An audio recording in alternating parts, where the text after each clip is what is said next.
In fall 2025, Forbes reported that 90% of US students have used AI academically, with nearly three quarters saying their usage increased over the past year. Students used AI to brainstorm ideas, draft outlines, generate first drafts, and clarify complex concepts.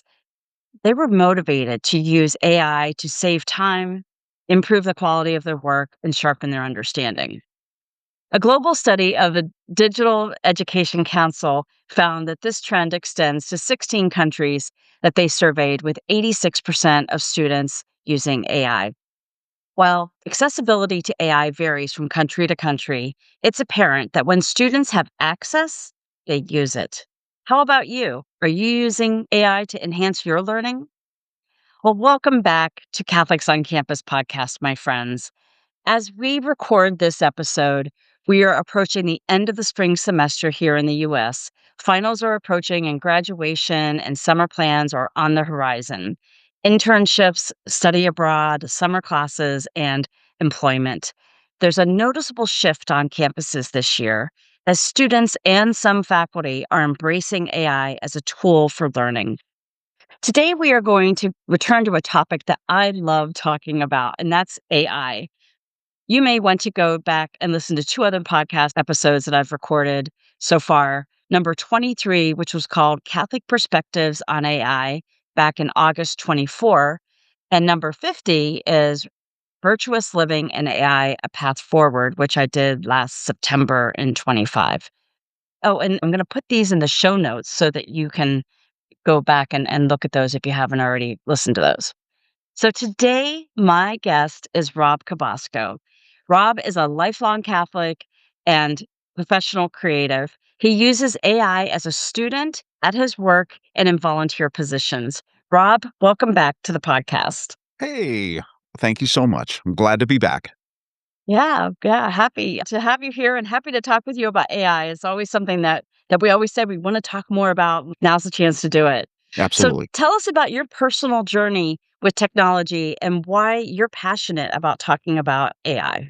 Well, okay, so as a child Mhm. of the '70s, I have the Star Wars story like everyone does at the age of 5, going to see Star Wars and realizing, "Oh, this is amazing." And just the whole, coming of pop culture at that time. So that's what sparked my interest in all this. I would admit that my first computer, I was trying to think about this before the show today. I think my first computer was in 1983. It was a TRS-80 MC-10. And for those of you who are like, "What does that mean?" I don't even remember what TRS means. I know MC means microcomputer, and it was a little tiny box the size of a paperback book, and it had calculator keys on it, and it connected to a television, and I would be able to make little programs out of BASIC, which was the programming language. For those of you of a certain age, you're like, "Oh, you're having a whole nostalgia moment right now." For those of you who are young, you're like, "This person is old and an antique."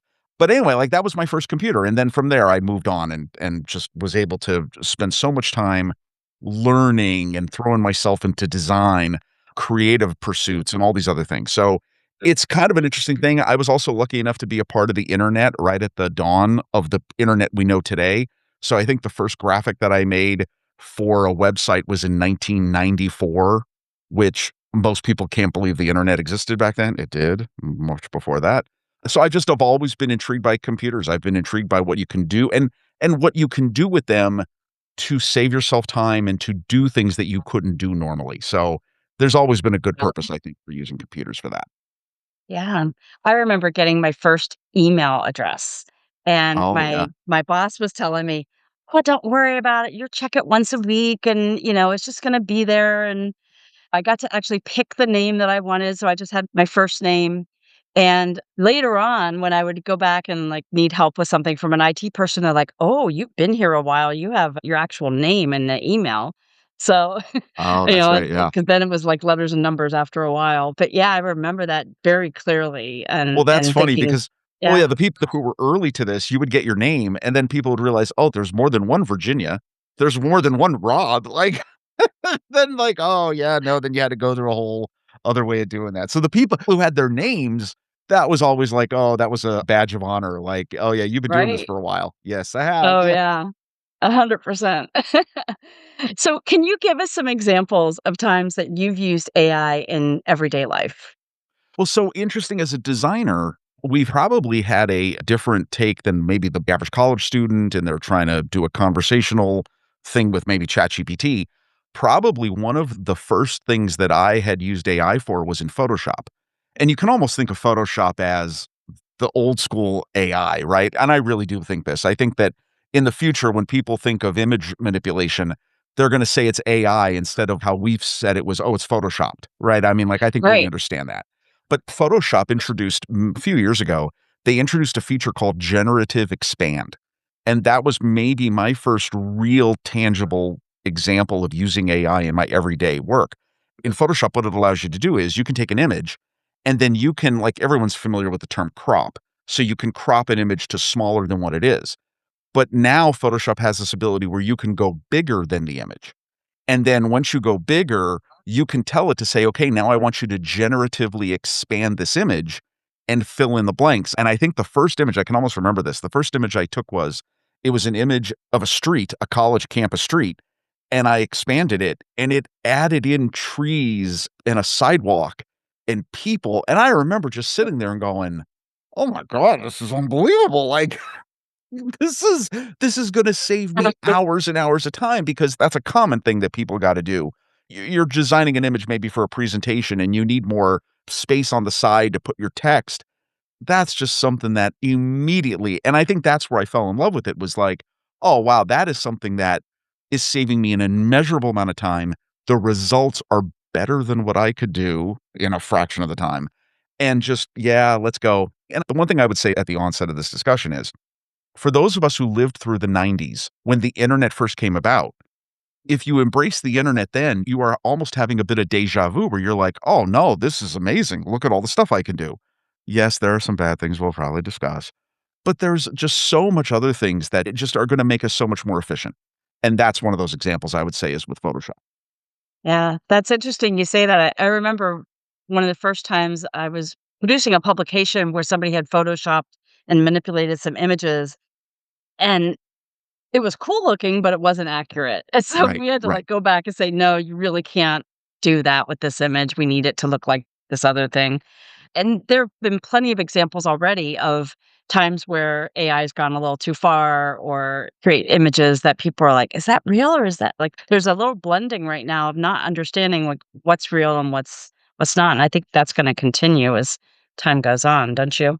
I think everyone's maybe a little bit there's some fear because it seems so surreal, right? It seems so Mm, surreal that anybody can do this, right?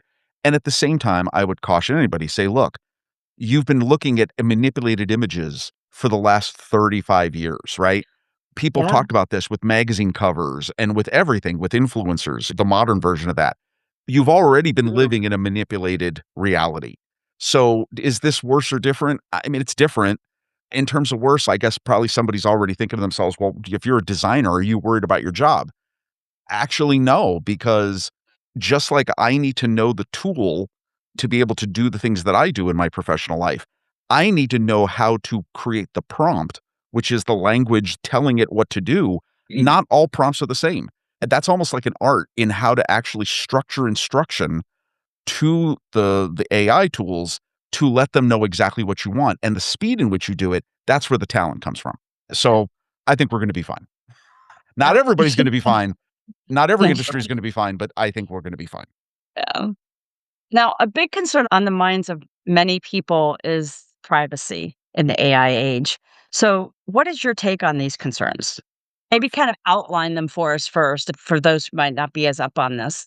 So I would say this, I used to never have a concern about privacy because my thought was that once you had the dawn of the internet and once you got to like the 2010s, there's cameras everywhere, there's microphones everywhere, and my always thought was that, hey, and I know this will be a controversial statement, but we've sort of all relinquished our privacy many years ago. Like, this is not something new. Though I will say that my peace of mind came from the idea that, well, okay, you might have my recordings of different things, or I might put a video online, but who's going to go through all that? The one pause that I would give everyone right now is that with the dawn of intelligent AI, you're getting to a point now where there are companies and there are people who can go through massive amounts of data and then find actual information that they want. So the idea was in the past is like, well, I don't care if one of these speakers that you have or a microphone that you have is listening to the operative word you want. But now you know that, well, no, not only is it listening, but there might be a shadow or a ghost version of what you've said throughout the day somewhere on a server. And now there are tools that can actually go ahead and intelligently retrieve some bit of information that is tied to you. I'm not going to lie, that is actually a frightening prospect. If there's a 90s movie that you should go watch, it's probably Minority Report. And I would say that we're a little bit closer to Minority Report than I think any of us want to admit. With that said, yeah, I mean, you should certainly be cautious. So I think this is something we've talked about in terms of like, let's tie this immediately to something in the church. Should you go to confession with your phone or your Apple Watch or any of the other devices that are already listening because they're listening for you to engage the operative word, whatever that word is, depending on Right. your manufacturer? Yeah, I don't know. I would say maybe turn everything off or Yeah. don't walk into the confessional with technology. Yeah, that is Yeah. actually my honest truth. Like, yeah, maybe I wouldn't do that. And you might wanna ask the priests, "By Yeah, the do way, you do have you have yours your on, phone Father? on?" 'Cause they may not even be thinking about that, to be honest with Right. you. We have announcements at the beginning of every mass telling everybody to turn off their devices, but there's no sign outside the confessional, "Leave your device outside," or "Turn it off." Maybe there needs to be a sign. That's an interesting idea that outside the confessional, there should be a little stand with a little basket, and then the priest can put his device there. So you see that, "Look, I put my device there, you should too." Well, we'll Yeah. have to work on that. That's probably not a bad Yeah, idea. And by the right. way, I don't mean to be fearful. Like I said, and I still come back to this, I do unfortunately believe we gave up our privacy some time ago. So this isn't anything new, but there are some specifics that I would definitely encourage people to be aware of. Right. Well, I work at a university where our career development office has instituted a new AI based platform for students to go in and they can upload their resume and get feedback from AI on how to improve their resume or their LinkedIn profile. They can upload a video of themselves giving an elevator pitch and get feedback on that. They can do mock interview questions where they're getting feedback on how they did with the interview and those sorts of things. And as a class assignment, I had students use some of those tools, but when they got to the elevator pitch and they were uploading a video of themselves, a lot of them had paused. And I actually had to create an alternate assignment for some of them so that they didn't have to upload their image because they were just really nervous about that. They didn't know where it was going, what it was going to get used for. It's their voice, it's their face. So they had that moment where they were just questioning, what should I do with this? And I really respect that because one student even told me they read the privacy policy, and when she told me that, I was like, "Good for you, you get an A. Don't worry about the assignment," because who reads the privacy policy for goodness sake? Right. Okay, so let me unpack a few things there that you will find interesting probably. One, kudos to your students that are at least aware of this, right? Now, if I were a student in your class, I would have no reservations about offering my video or anything like that because I'm already a person that has a digital footprint, right? And I'm out there. Mhm. But I can think of people like my wife. My wife has no Facebook account. She has refused to do that, though I will admit she does go on Facebook using my account. So, I'm not supposed to tell anybody that, but, she does, but I can understand that, and I totally respect people that they just wanna draw a line, I understand that. So, I get that. 2, you mentioned something I think is really interesting about people going for feedback, right? So, like, it's giving you this feedback, whether it's about your resume or anything, helping you craft, like, an elevator pitch. I think one of the really cool things about using AI for that effect is that it is an objective critic. And I know as a designer, so one of the tools that I use that most people probably have heard of is Claude from a company called Anthropic. Claude has been designed to give probably a little bit more safeguards or guardrails to what it does. And I would say this to anybody, if you're going to do serious work on AI tools, you are going to have to pay some fee for subscription to them because that will help to silo some of your data and silo some of your privacy. And you're going to laugh when I say this. The other thing I would recommend, and if you talk to any lawyer who has any experience in this, they're going to suggest to you that before you do enter into an agreement with any one of these services, take the privacy agreement that they have and run it through AI. and literally say, "Hey, here's a privacy agreement. Can you give me the top 5 concerns I may have as an individual in this agreement?" And truthfully, it's gonna be I objective love on this. that. It will tell you some things, and one of the things you're gonna find is a lot of these upstart companies, and there's so many different things out there. I mean, I know there's a new email filer program coming out every month, it seems, or every week. One of the concerns I will remind people is that a lot of these agreements, they say, "We'll protect your data," but that ends if they are purchased by another company. So that is Mm. commonly hidden in a lot of these usage agreements. So just be aware of that. And again, like I said, we gave up our privacy card many, many moons ago. So just understand that. But getting back to the whole idea of feedback, I use Claude to give it images of designs that I've worked on or an ad campaign or anything that, I've been working on visually. And I say, "Hey, look, here's this image. It's an ad campaign for college students ages 18 to 25. This is what the intent is. This is what it's supposed to do. Can you give me an honest analysis of this?" And I'll be blunt because we all have a little bit of ego. I am more readily able to take the suggestions from Claude as an objective tool than I am the people I work with who say, "Oh, I don't like that." And I just go, "Oh, well, you don't know what you're talking about. And I'm sick and tired of this. And I don't want to do this anymore." Like, you do have that conversation. So that's actually, I think, one of the really positive things of AI is that if some of us, especially designers, sometimes have fragile egos, to get this, you totally treat this as objective feedback. You're much more able to say, "Okay, yeah, I should probably do that. I'll make that change." Sure. That's not a bad thing. Yeah, that's awesome. And another concern that I hear with young people, especially with our college students, is a hesitancy to rely too much on AI, whatever too much is. But they're concerned that it is addictive. Instead of us prompting it, it's prompting us now. YouTube, would you like me to do this or that? And just kind of sucks you in. And well, I never thought of that. Let me see what you have in mind and that sort of thing. And so they're really concerned about the effect of AI on their brains and their ability to learn, to retain information, to maintain some kind of ability for rigorous study, not necessarily all-nighters, but having a long attention span. And some people are even they've done these MRI studies and they're calling it digital dementia and looking at this web-based media, and they say that there's a lower cognitive empathy affecting interpersonal understanding and also facial recognition. So kind of alarming. We don't know what the future holds in some of these areas and how to kind of combat the negative effects of that. But what's your take on some of this?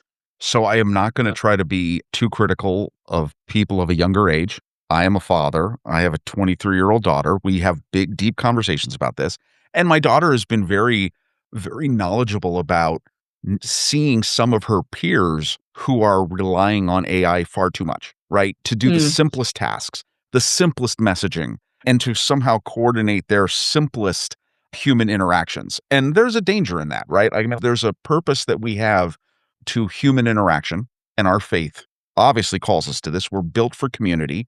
We're made for brotherhood and sisterhood. The only way you get better at that is when you actually engage in a relationship.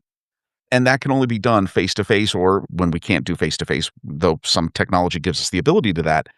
You're speaking to, I think, one of the biggest challenges for a younger generation today is having true, authentic situational awareness. mm, If you depend too much on AI tools and chatbots and everything else, you're limiting your situational awareness. And I can say I even see that as a person who manages people and interacts with different people. You see that that's happening. You see that it mm, is difficult. Like I'm an OCIA director, among many other things, and I can see as the age of the participants goes down, we'll have discussions or lectures or things like that, and there's very few questions. And I don't think mm, that's because of lack of understanding or a lack of movement, both the spirit and the mind. It's simply that it's more difficult for younger people to engage in conversations of thought. And I think a mm, lot of that is because of the internet, and a lot of it is because of what we've experienced as a society over the last 5 to 10 years. Like, I think there's a lot of reasons for that, but you can see the impact, and digital dementia is a very scary term, but I can understand that. I can see why people do that. What I would recommend is that, again, you use this as a tool. All of the functions and the things that we have in AI today, they are simply tools for us to accentuate and to develop our relationships with others.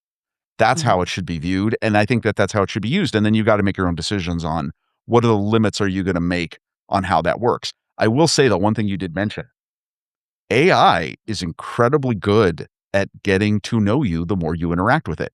And Mm. just like I said, I mean, that is how relationships grow, right? So one of the examples I would give, a little bit frightening, another tool that I've used a lot is a tool called Manus. Manus is this autonomous AI agent, meaning that it's very powerful, and it was purchased by Meta, I think back in December of 2025. Incredibly powerful system. I've created entire websites with it, with tons of functionality and graphics and everything. And as it's gotten to know me, it's taken a lot of liberties with what it's created. And even in the conversation, like I created this funny website that is sort of a counter to a friend's website. And I even told it, I said, "Oh, I want to crush this guy." And of course I'm joking. And I even said this like I'm joking. And it comes back with all these other ideas like, well, if you really want to mess with them, we got to do this, this, and this. And I think in one of the answers I gave, and this is completely unprompted, I said, said in my best Emperor Palpatine voice, "Do it."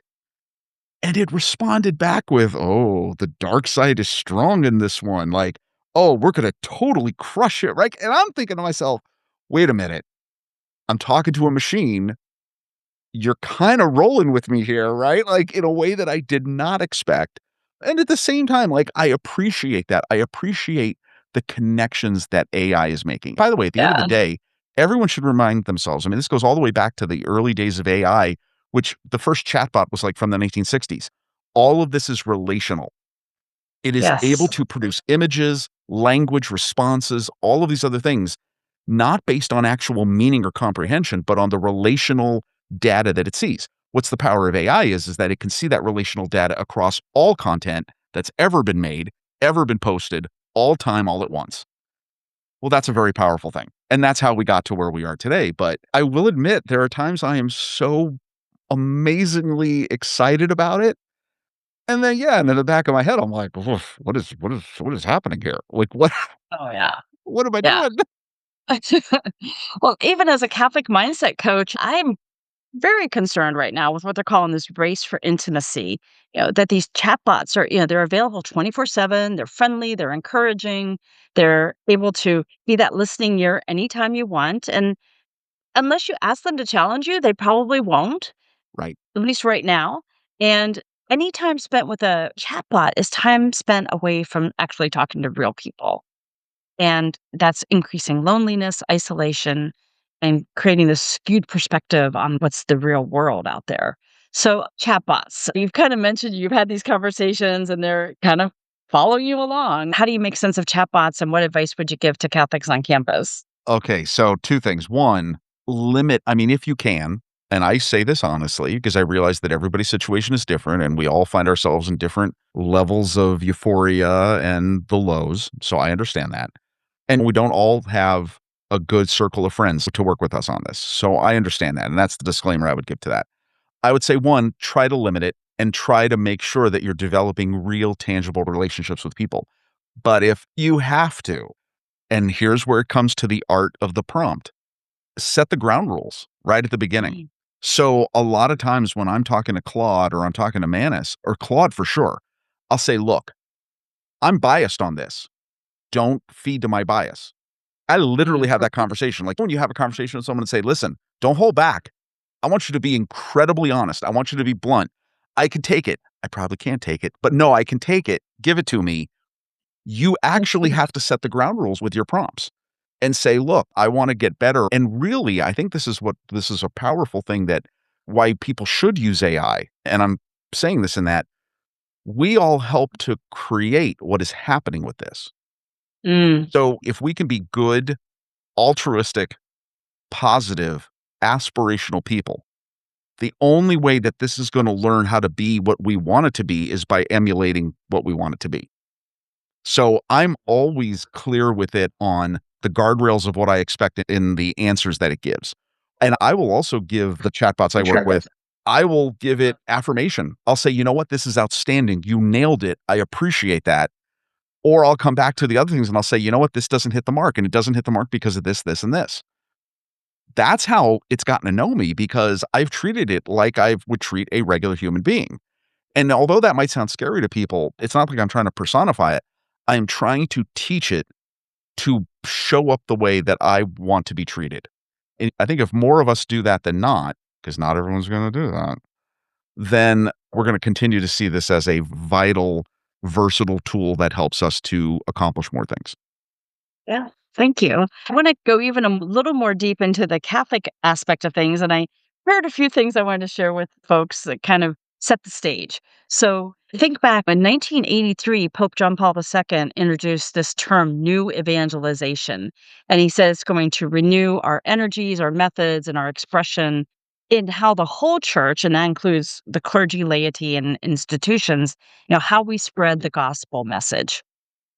So fast forward to Christmas Day, 1995, the Holy See launched its Vatican.va website.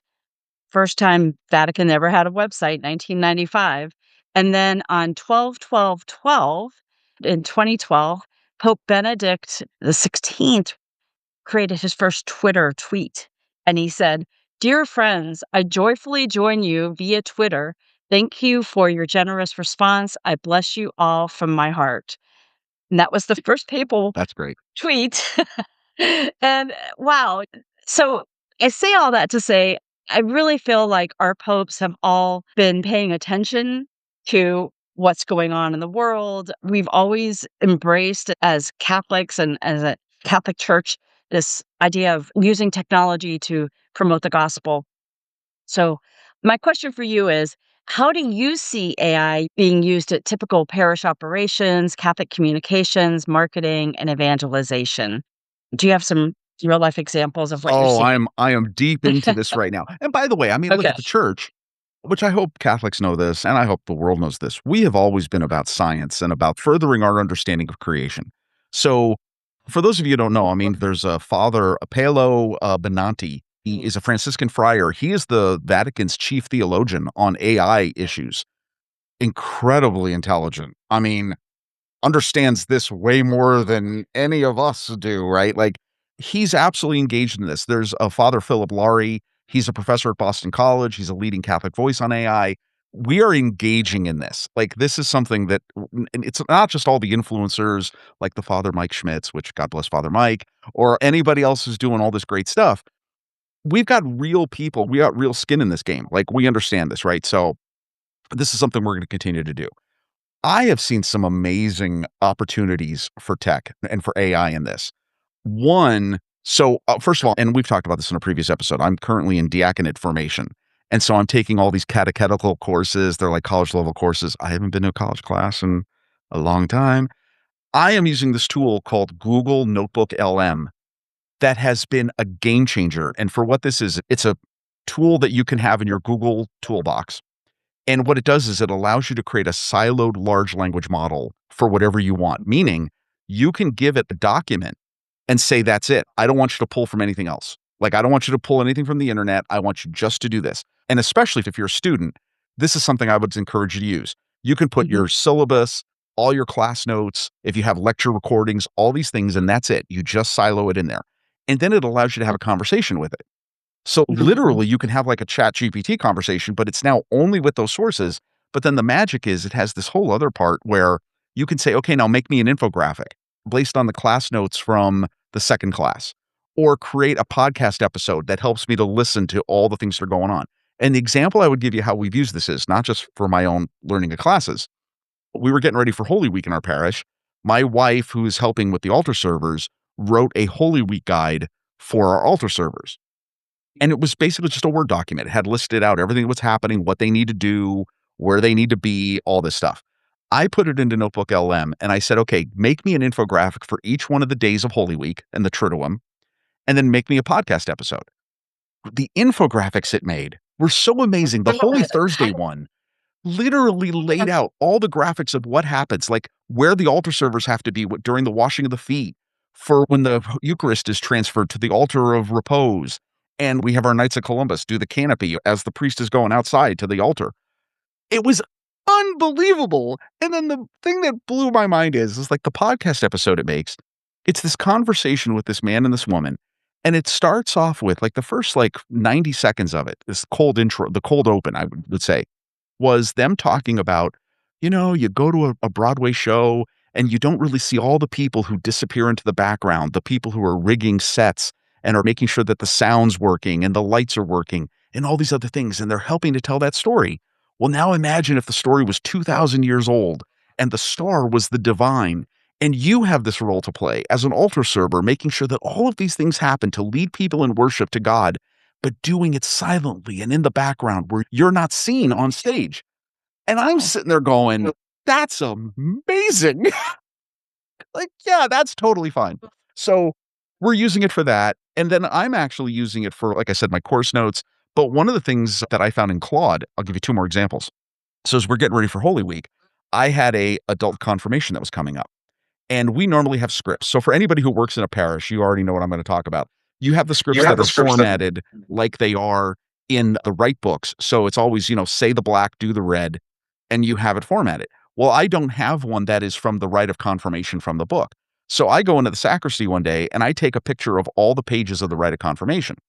I go to Claude and say, hey, here's a bunch of pictures of this document. Order them in the order that they are on the page numbers. Here's another Word document that's a properly formatted script from like one of the other days of Holy Week. Can you just OCR it, which OCR, character recognition, everybody knows now, every computer does this. Take the content from this and format it in the format of this Word document.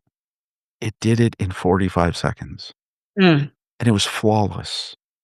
And I'm mm. sitting there going, holy cow, like, this is amazing, right? Like, I mean, it totally saves tons of time and things you don't have to worry about. The other thing I would say is, and this is now where it gets really ambitious. I manage our website for our parish. I'm using Squarespace, which is perfectly fine and it has a lot of great features. But I'm now starting to create a version in Manus that is going to provide all the individualized admin tools I need for every one of the ministry heads of our parish. So somebody who does the organizing of the altar servers, or the people like Father has his weekly message, Sister, who's our business manager, has her weekly message. Take all that. I'm also telling it, okay, now I want you to pull the daily mass readings from the USCCB website.